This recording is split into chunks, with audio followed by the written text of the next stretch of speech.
Hello everyone. Please excuse my haphazard appearance, but boy, is it hot. I'm sweating in places that I haven't felt sweat in probably like 2 years. Welcome everyone. I've decided to make this video because it's probably one of the most basic and one of the most unimaginative videos that you could possibly do on YouTube when covering video games. So I thought I would throw my hat in the ring. Today I'm going to be doing a video about giving my review of Elder Scrolls Online. And yeah, let's get started.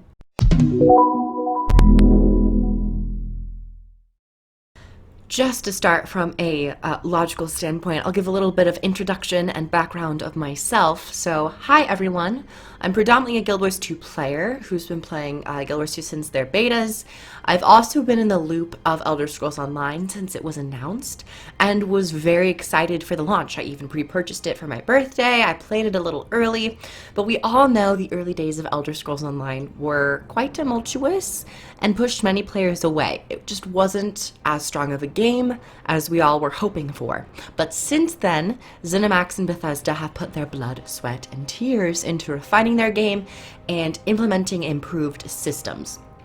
So with this said, I recently hit max level. It's taken me some time, but I still have champion points to grind out and acquire, but I thought I would give my review of Elder Scrolls Online, given my somewhat narrow experience right off the bat of hitting max level. So I've narrowed these down into a couple categories, and I'll just be giving a very basic review that has no real weight unless you're a new player who might be interested in the game. So let's start with character creation.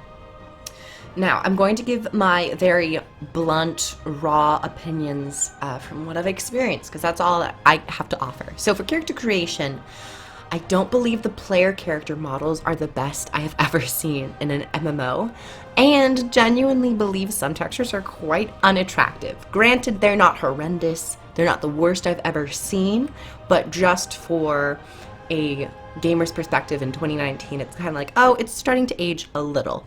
But with this said, the amount of options and the method of implementing said options make up for the low textures in my opinion.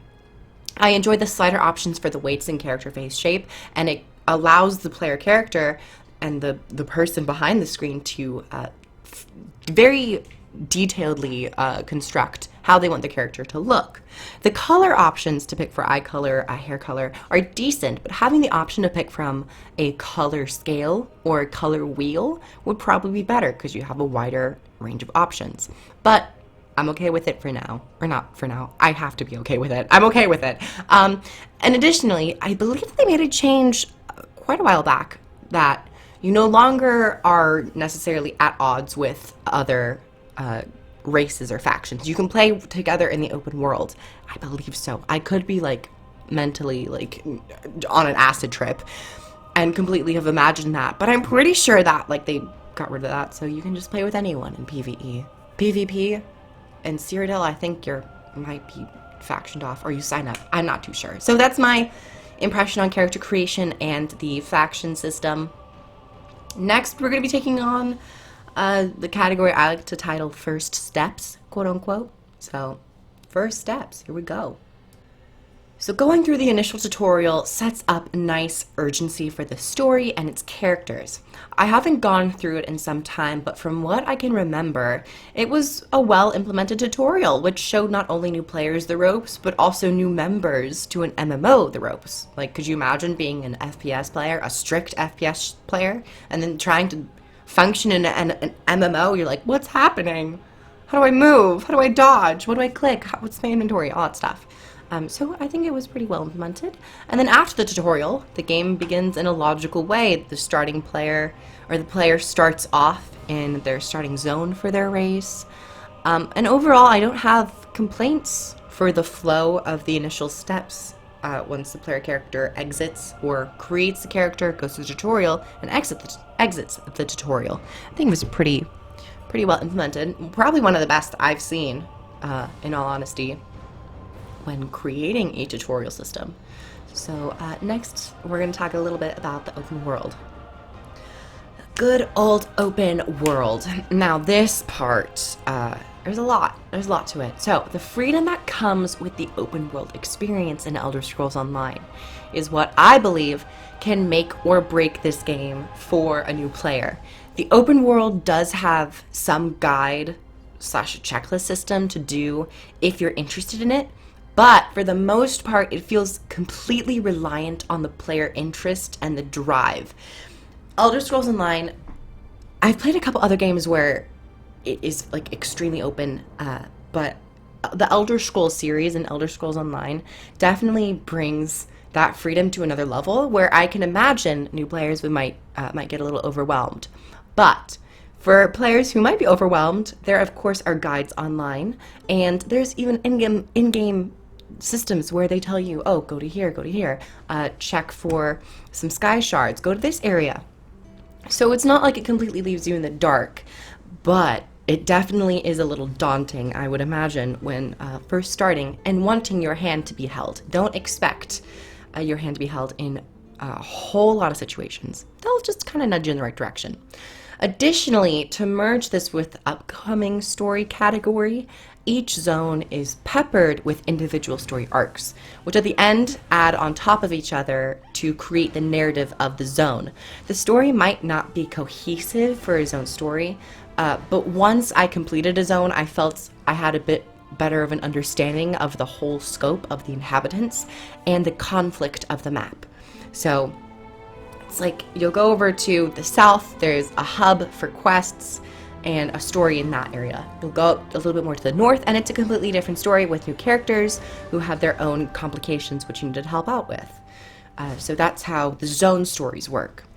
For the zones, this is where I felt a bit meh. And I'm talking about the zone design or purely the zone design. The zone design is interesting and cool at first, but when playing the entirety of your faction zones, for me this was the Aldemary Dominion, I became kind of sad by seeing some drab slash flat green forest zones and how I would describe their kind of normal, quote unquote, normal textures. I felt like everything felt the same. And I kind of took a couple breaks because partially the environment and just the overall feel and the colors, I was like, what's this? So everything kind of just became very vanilla basic to me and I got a little bored. So that's my critique of the zone design and for the early zones. I imagine later on, especially with expansions and DLCs, it becomes very varied. I hope so. So that's just what I'm feeling right now for the zones. But when going to different zones with different weather patterns and ecosystems and biomes, I became incredibly happy. So one tip for any new player, I really wish I did this more, but go to different zones. You have the full capability to go to different zones, way shrine to different zones, and play in said zones and experience their stories. So I recommend varying it up a little bit. Do some dungeons. Go to different places. Change it up, because you might get a little bored if you're sticking in one place. So next category, we have the actual gameplay. Finally, I get to talk about the section that also makes or breaks a game. And gameplay in an MMO, gameplay in any game, it's in the name, is crucial to the success and the longevity of a game.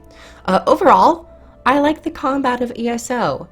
I think it's very engaging and fun and impactful, but part of me, this is partially, feels that some animations and the flow of combat can be rigid at times, and it feels just a little wonky. It's not awful, it's not like Rift levels where you're like, this animation's awful, nothing's chaining in together, but sometimes it feels just a little slow or rigid.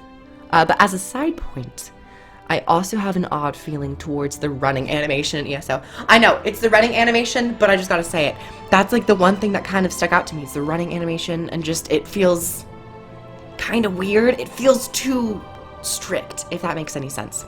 Now, apart from my odd critiques on the running and sometimes having a weird flow of combat, the Holy Trinity system in Elder Scrolls Online is a breath of fresh air when coming from a game like Guild Wars 2, where it was more of an implied or soft trinity. So I love having that defined role with multiple options within that role to execute the role. And I love playing a healer, so I like having multiple options to heal, multiple skills and avenues I can take to do so. The weapon swapping system also allows for greater flexibility, and it adds a new means for attacking, and also adds more slot for skills for your disposal. So you can go like a destruction staff, a restoration staff, and then next weapon sweat, have a bow. You could really switch it up for different scenarios, which I like doing. Like I'll be in a dungeon, ranging from afar, but then someone gets in my face, and I'm like, no, destruction staff, fire, knockback. You get out of my face. So next up, we have the story. We're kind of just blazing through these, but yeah, it's my little write-up. Next story. Just to connect back to the map stories I was talking about, because this is pretty much the section where they should have been. Each map is filled with individual storylines which add up to the feel of the map, and personally, I like the freedom. I already said that, but we're bringing it back around because it's the story category, and I would feel awkward if I didn't. Now, the greater narrative is also well implemented, and will oftentimes progress alongside zone stories / quests, allowing players to tackle multiple methods of leveling at once. I like it. The main quests are definitely much more intriguing to me, and I feel much more invested in the main story.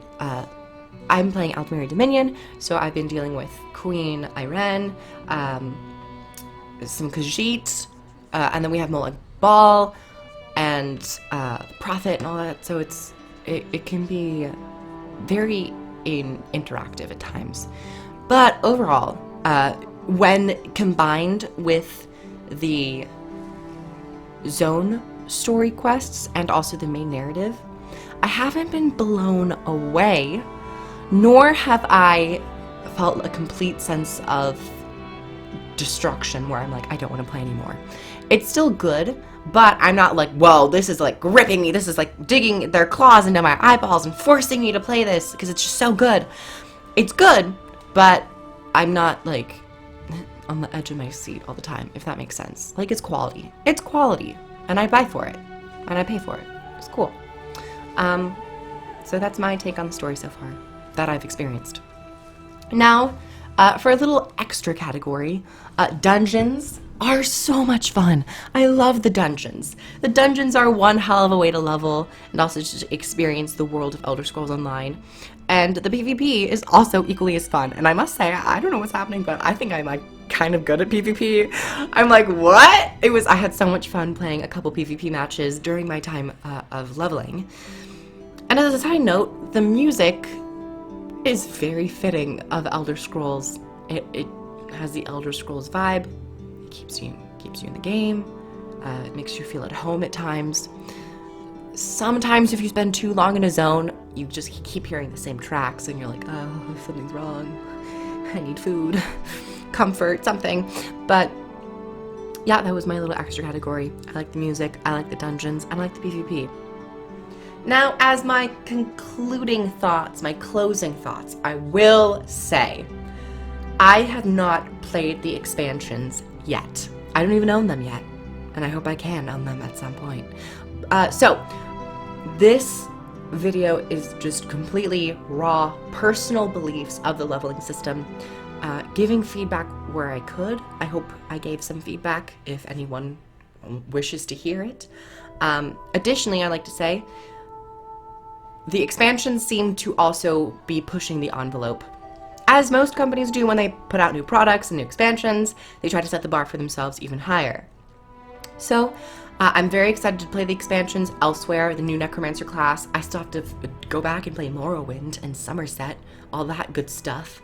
So I have a lot of Elder Scrolls content ahead of me if I so decide to play it whenever I can. But yeah, leave your comments down below about your experience with Elder Scrolls, the leveling, early leveling, mid-leveling, once you get to level cap, champion points, the expansions, the story. I'd love to hear it. Like the video if you liked it, comment down below as I said, and subscribe for more content. I don't know, Elder Scrolls, other games. I would say I bring it all, but I kind of only bring like a niche category of gaming, I guess. But, you know, thanks for watching. Bye everyone, love ya. Mwah.